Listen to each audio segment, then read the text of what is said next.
ဒါဆိုရင်ခုချဲတို့ဒါလေးတွေကို6လက်မနဲ့2စိတ်ယူမယ်နော်ဒါဆိုလို့ရှိရင်အခုဒီမှာဒီ3ညမှတ်ကနေပဲစပြီးတော့ဒီအောက်ကလေးကို6လက်မနဲ့2စိတ်ယူမယ်6လက်မနဲ့2စိတ်ယူမယ်နော်ဟိုပေတန်ကအလင်းပြန်နေလို့လေအားကြောင့်မလို့ဒါနဲ့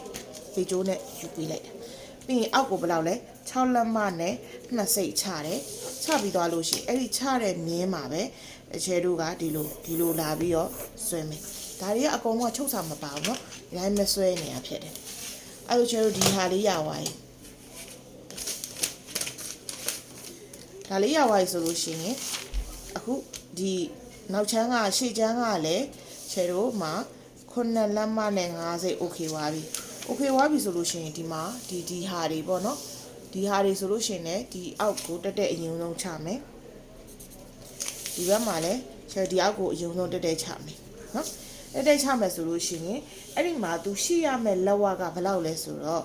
10လက်မနဲ့4စိတ်လို့ပြောတယ်10လက်မနဲ့4စိတ်ပြောပေမဲ့ချဲတို့ကအလားကိုအပေါင်းဘယ်လောက်ပေါင်းလဲဆိုလို့ရှိရင်ချဲတစ်လက်မ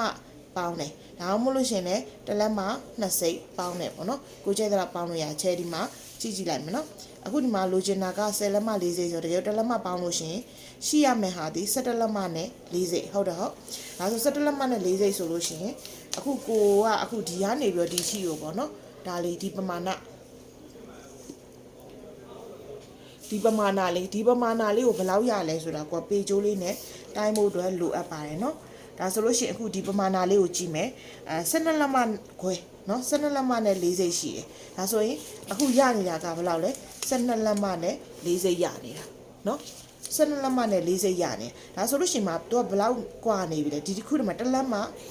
ပိုးနေပြီဒါဆိုလို့ရှိရင်ချဲတော့တစ်ဖက်ထဲကိုသွားပြီးတော့တစ်လက်မသွားနှုတ်လို့မရဘူးဒီဘက်ကိုလည်းနင်းနေဒီဘက်ကိုလည်းနင်းနေအဲ့လိုမျိုးလေးနဲ့ချဲတို့ကယူပေးရမှာဖြစ်တယ်ဒါဆိုလို့ရှိရင်တစ်လက်မပိုးနေဆိုတော့တစ်လက်မကိုနှစ်ခုခွဲလိုက်လို့ရှိရင်4စိတ်မှန်လား4စိတ်ဆိုတော့အဲ့ဒါဆိုဒီဘက်ကနေဒီဘက်ကိုလည်း4စိတ်